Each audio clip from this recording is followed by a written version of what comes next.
Indonesia saat ini tengah bertransformasi dari kendaraan berbasis energi fosil atau bahan bakar minyak menuju electric vehicle atau kendaraan listrik yang ramah lingkungan. Tidak hanya dikarenakan lebih hemat, peralihan energi ke EBT tersebut bertujuan untuk mencapai target net zero emission di tahun 2060 yang telah ditetapkan oleh pemerintah Indonesia. Sementara itu, guna merealisasikan target tersebut, tentunya diperlukan kebijakan seperti insentif bagi pengusaha, salah satunya dalam bentuk investasi. Di mana investasi untuk kendaraan listrik memiliki prospek yang baik di masa depan sehingga akan sangat menguntungkan bagi pemerintah. Bahkan, investasi dapat disebut prospektif serta menguntungkan jika digunakan untuk membuat industri baru yang produktif. Nantinya, pemerintah menargetkan jumlah motor listrik dapat mencapai 50% dibandingkan dengan jumlah motor jenis BBM. Sebelumnya, pemerintah telah memberikan subsidi pembelian kendaraan bermotor listrik berbasis baterai atau KBLBB untuk sepeda motor dan mobil yang efektif diberlakukan sejak 20 Maret hingga akhir Desember 2023. Di mana untuk sepeda motor, pemerintah menyiapkan sedikitnya 1,75 triliun rupiah yang diperuntukkan untuk 250.000 unit motor listrik dengan masing-masing bantuan senilai 7 juta rupiah. Di samping itu, pemerintah juga akan memberikan bantuan pembelian kendaraan listrik sebanyak 35.900 unit untuk roda 4 atau mobil dan bus sebanyak 138 unit. Anggaran ini nantinya akan disiapkan dan dihitung lebih lanjut oleh Kementerian Keuangan selaku Bendahara Umum Negara.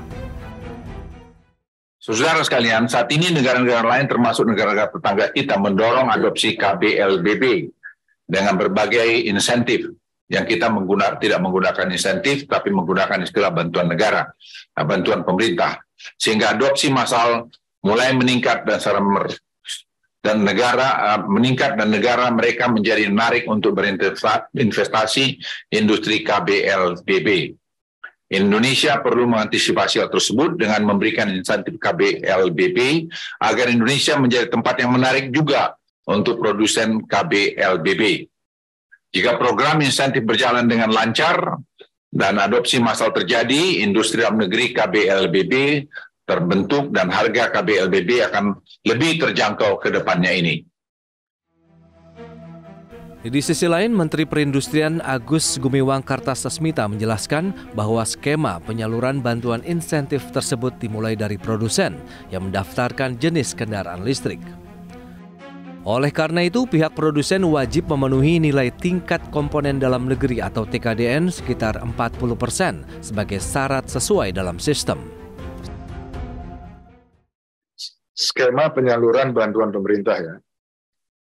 Jadi produsen ya, saya akan katakan supaya jelas, produsen akan mendaftarkan jenis kendaraan yang telah memenuhi nilai TKDN yang tadi disampaikan 40% yang disyaratkan dalam sistem.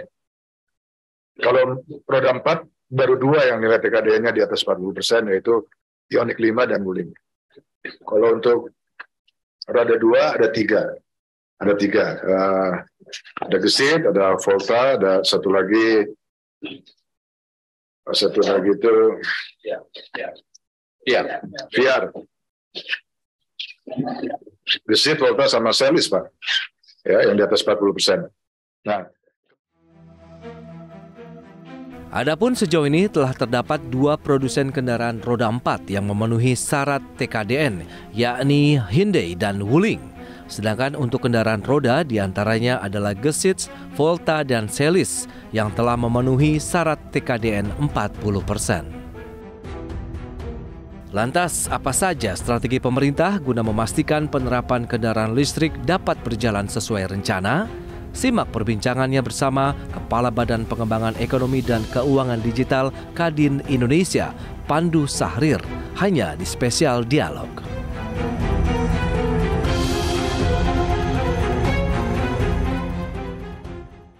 Ya pemirsa IDX Channel kembali bersama kami dalam spesial dialog dan tentunya di hari ini kita akan bahas tema yang tak kalah menarik dari episode-episode sebelumnya terkait dengan pengembangan ekosistem kendaraan listrik di Indonesia. Dan seperti biasa saya tidak sendiri untuk membahas tema kita kali ini. Sudah bersama saya kali ini Bapak Pandu Syahrir, Kepala Badan Pengembangan Ekonomi dan Keuangan Digital Kadin Indonesia. Pak Pandu, terima kasih banyak sudah bergabung hari ini Pak. Makasih. Ya, terkait dengan tema kita hari ini, Pak Pandu, mungkin kita bisa awali dengan bagaimana kemudian kita lihat potensi pengembangan industri kendaraan listrik di Indonesia, terutama dari kacamata pelaku usaha, Pak Pandu. Ini seperti apa?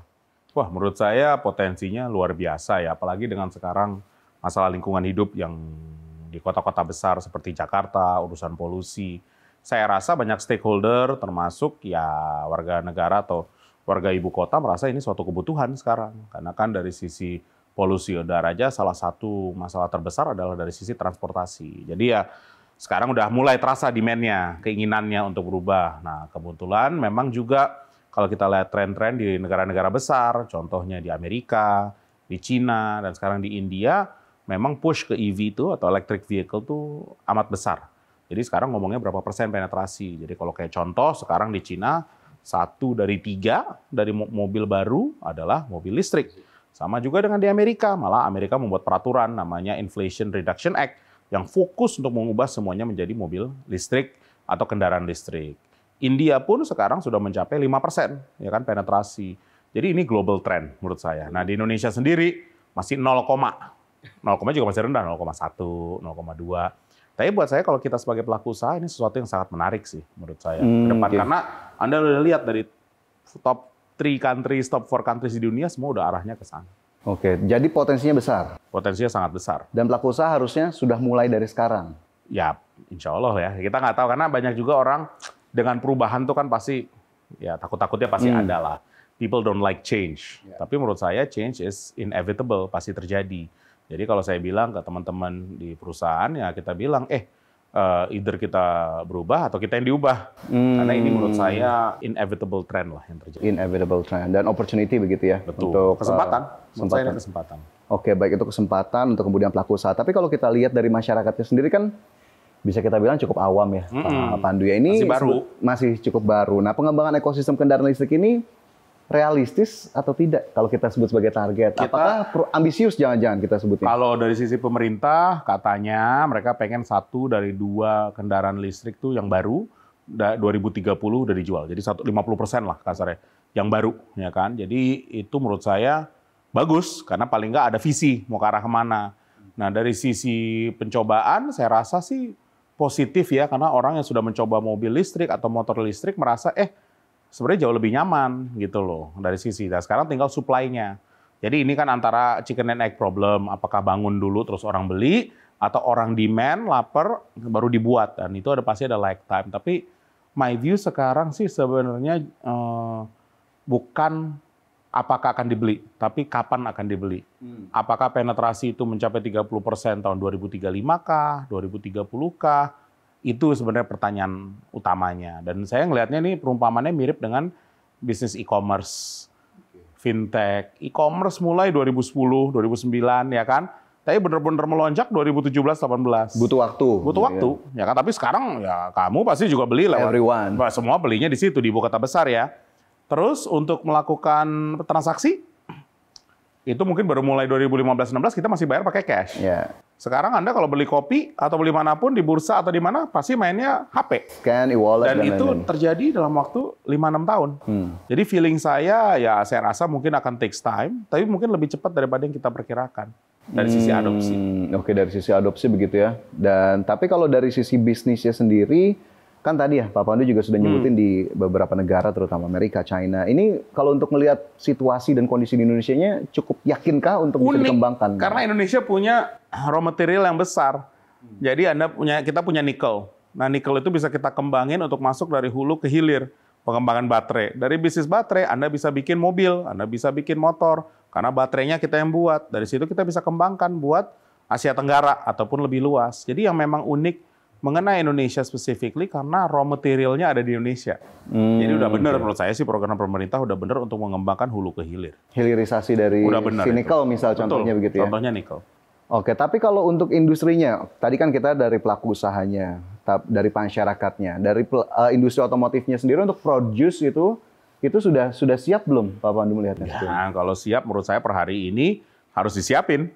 Jadi sekarang semua lagi melihat strateginya bagaimana untuk produk market fit-nya. Tapi udah lihat kok beberapa contoh seperti Hyundai berinvestasi membangun di sini untuk motornya, untuk mobilnya. Sudah ada beberapa teman juga mencoba membuat motor listrik. Jadi dari sisi dunia usaha itu sekarang sedang terjadi. Ceritanya lagi dibuat. Tapi gitu. memang apakah investasi itu kalau kita secara hitung-hitungannya besar dan memang harus kita menarik dari memang luar? Besar dan itu memang harus baik dari dalam negeri dan luar negeri. Tapi menurut saya inevitable trend. Jadi pertanyaannya, I think the next $1 billion company, the next $10 billion company bakal datang dari isu transisi energi ini. Malah saya berani bilang nanti yang masuk majalah top 40 yang terkaya atau apa bakal datang dari orang yang berbisnis di daerah ini. Ya saya nggak tahu siapa, bagaimana, tapi it will come from transisi energi. Dari transisi energi, oke. Tapi kalau lihat investornya sendiri tadi kita Hyundai, kemudian dari pabrik baterainya juga LG di Karawang juga sudah mulai bikin. Insentifnya berarti sudah cukup ya untuk kemudian menarik investor-investor itu tadi? Menurut saya udah ada insentif di mana mereka sudah mulai membangun. Ya tapi kan ini belum ada yang sempurna lah, kan mencoba. Ya nanti kita lihat perkembangannya pasti nanti ada diperlukan A, B, dan bukan hanya soal insentif, nanti perlu ada semacam carrot and stick. Ini kan dikasih carrotnya nih, insentifnya. Nanti harus ada sticknya juga untuk transisi energi. Ya sekarang belum dimunculin ya.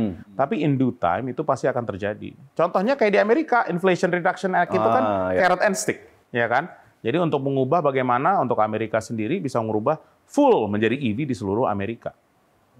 Oke, jadi memang apa yang kemudian terjadi di luar juga sebetulnya contoh pelan-pelan juga bisa. Bakal cepat, nggak bakal pelan. Nggak bakal cepat ya. Oke, baik. Nanti kita gali lebih dalam lagi. Pak Pandu masih cukup banyak yang bisa kita ulas. Pemirsa tetaplah bersama kami dalam Special Dialog IDX Channel.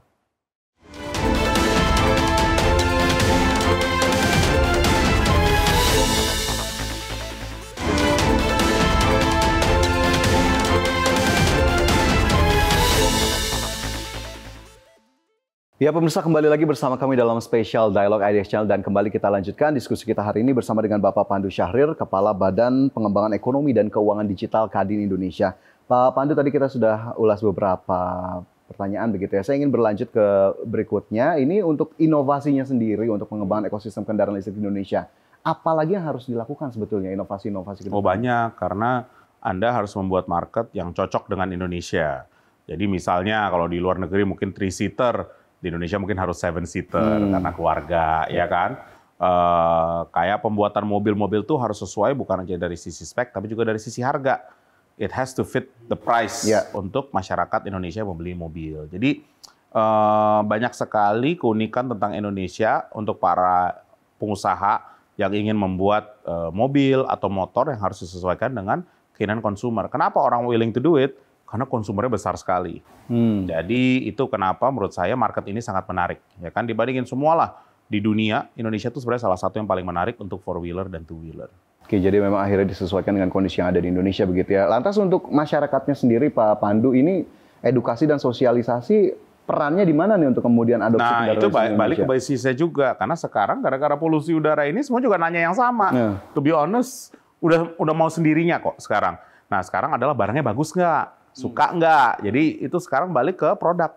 You have to create the right product for the market yang ada di sini. Itu aja sih menurut saya. Tapi ini bukan berarti upaya edukasi dan sosialisasinya berhenti kan Pak ya? Enggak, ya maksudnya setiap usaha, pengusaha, industri pasti akan promote produknya.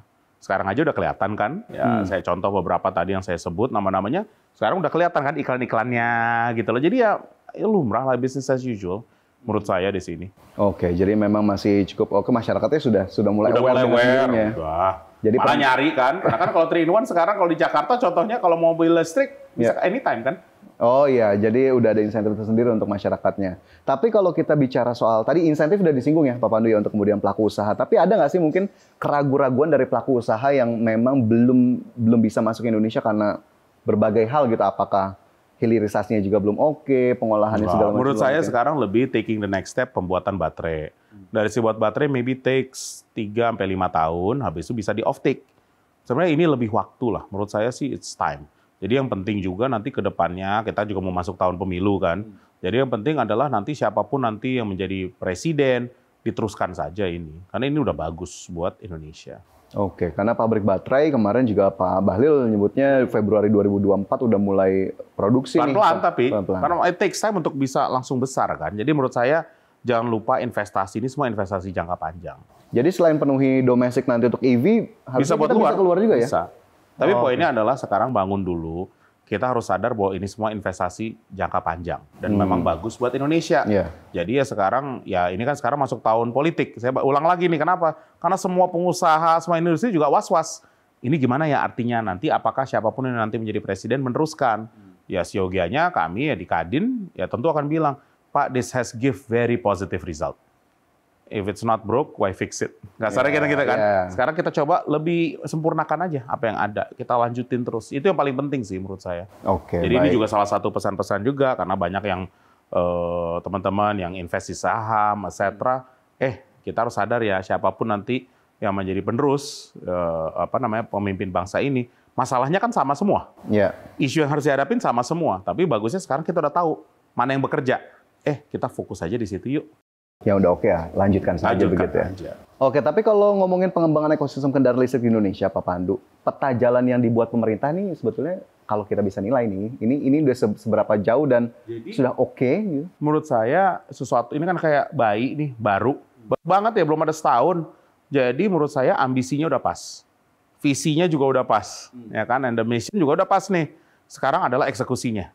Jadi setelah itu kita harus lihat pemerintahnya, siapapun yang mengambil keputusan itu harus bisa sangat mendengar apa yang terjadi di market. Jadi misalnya, ini perlu ada insentif, oke. Tapi perlu ada juga stick. Ya kan, kapan sih numbulin carrot and stick itu? Jadi harus ada punishment juga, reward and punishment. Misalnya, saya melakukan ini untuk ngebangunin, tapi kamu kok nggak bangun? Ya, harus ada punishment juga. Dan yang lain-lain ya. Jadi ini menurut saya sesuatu yang pasti dan kebetulan karena ya udara Jakarta seperti ini. Untuk bisa ngubah udara Jakarta untuk menjadi bersih kayak zaman kita dulu waktu masih kecil, itu kan maybe takes 7 years, 8 years, lama. Jadi untuk bisa melakukan itu harus step by step menurut saya. Oke, jadi kalau capaiannya sudah bisa kita kasih Masih nilai terlalu, hijau? kalau itu terlalu dini lah, masih baru banget menurut saya. You cannot give a score di mana untuk efeknya sendiri dari sisi policy baru kelihatan 9 bulan, 12 bulan ke depan. Tapi rasanya sih oke. Sekarang tinggal eksekusi dari sisi para pengusaha.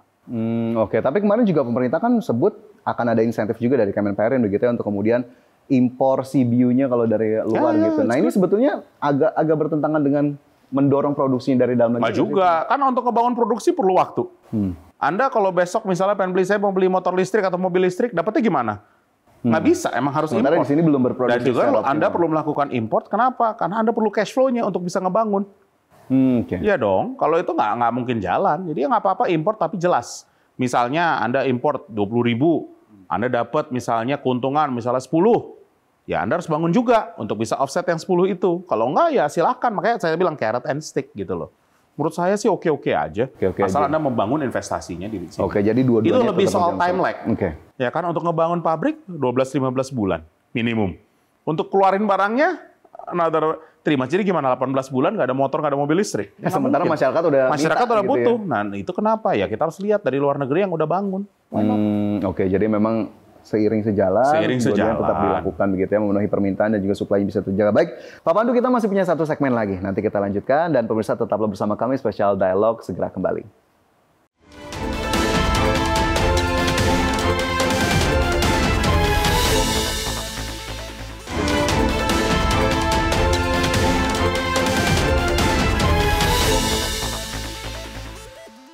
Ya, kembali lagi dalam Special Dialog IDX Channel dan kembali kita lanjutkan diskusi kita di hari ini. Pak Pandu, masih soal pengembangan ekosistem kendaraan listrik di Indonesia begitu ya. Tadi sudah berbagai hal kita gali, tapi selanjutnya yang ingin saya tanyakan juga dari apa yang kita lihat dari negara-negara yang sudah maju tadi, Amerika Serikat, China begitu ya, apa yang kemudian bisa kita terapkan juga di Indonesia?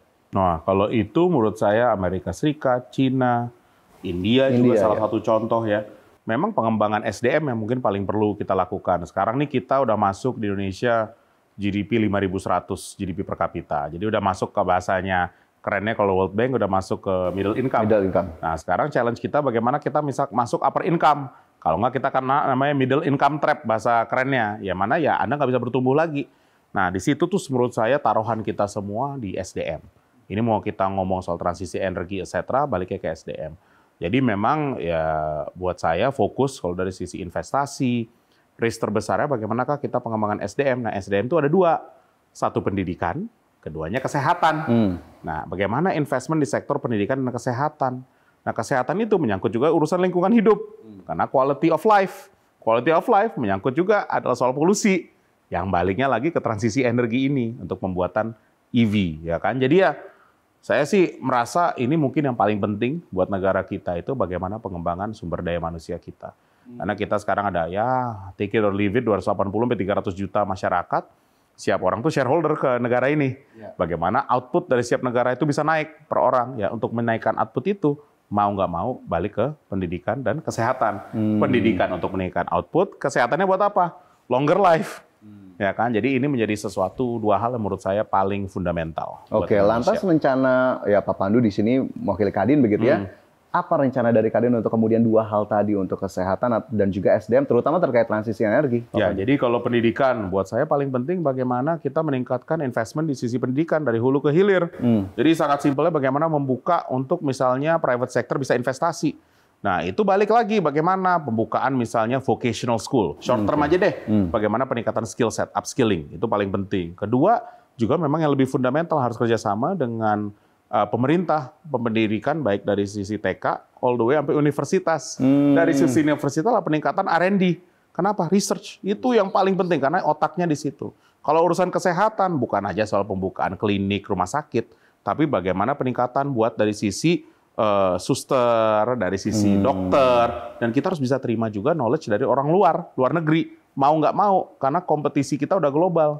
Di situ nanti ke depannya kita harus bisa peningkatan kesehatan dari sisi research untuk pembuatan vaksin, pembuatan ini bisnis otak lah semua. Balik tadi ya dari sisi pendidikan juga kita harus peningkatan juga dari sisi guru, pendapatan guru, biar guru tuh tidak ada nggak usah nyambi lah, mereka bisa fokus untuk mengajar. Karena at the end, guru is everything. Kalau Anda ngomong soal pendidikan, nomor satu fokusnya ke guru.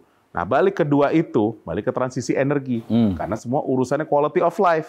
Jadi apapun yang mau kita lakukan, misalnya mau membangun mobil, motor, listrik, semua, itu balik-balik untuk solusinya ke sana, ke urusan kualitas udara, urusan hidup. Bayangin, per hari ini kita kayaknya dipajak untuk bernafas. Essentially, Anda itu dipajak untuk bernafas. Mau nggak mau, ya kita sekarang harus mengubah lifestyle kita, cara hidup kita, apalagi di kota besar seperti Jakarta. Makanya saya balik hanya tadi, SDM satu-satunya, Anda balik, lari kemana? Pendidikan, kesehatan. Anda tarik lagi balik kepada transisi energi ini. Ini semua harus menjadi satu narasinya di satu. Oke, jadi ada skenario yang memang dua-duanya harus dijalankan begitu ya. Tapi kalau untuk pendidikannya sudah dijalankan, tapi kan teknologi kita nih masih bisa kita katakan belum begitu memadai. Berarti transfer teknologi dari para investor juga harus dari semua, dan menurut saya private sector, karena dari Kadin pengusaha, private sector tuh harus sangat aktif di sini. Bukan hanya ngikut, harus sangat aktif. Apakah Anda ingin investasi, bangun sekolah? Sekarang kan sebenarnya bangun sekolah segala, sorry to say ya kayak ngumpet-ngumpet, bikinnya foundation, kenapa nggak dibuka aja? Biar semua bisa, tapi dari sisi pemerintah ada bilang, ini rule-nya nih, harus kayak gini. Ya, apa yang harus diajarin seperti ini. Tapi kita harus ningkatin satu, Mas. STEM. Science, Technology, Engineering, Math. Dan terakhir, Arts and Culture. Itu harus kita tingkatin. Itu menurut saya paling penting untuk bisa membuat kita, setiap masyarakat menjadi lebih produktif. Komplit begitu ya, apa yang kemudian sudah disiapkan dari dunia pendidikannya juga. Pak Pandu, ini sebetulnya masih banyak bisa kita gali, tapi waktu kita terbatas. Terima kasih banyak sudah hadir di Special Dialog IDX Channel kita hari ini. Kita jumpa di lain waktu. Thank you, makasih. Dan pemirsa, Special Dialog IDX Channel akan kembali di episode-episode berikutnya dengan tema yang tak kalah menarik tentunya. Saya Fajar Wayang, terima kasih atas kebersamaan Anda. Sampai jumpa. Thank you, Pak Pandu. Thank you. Siap.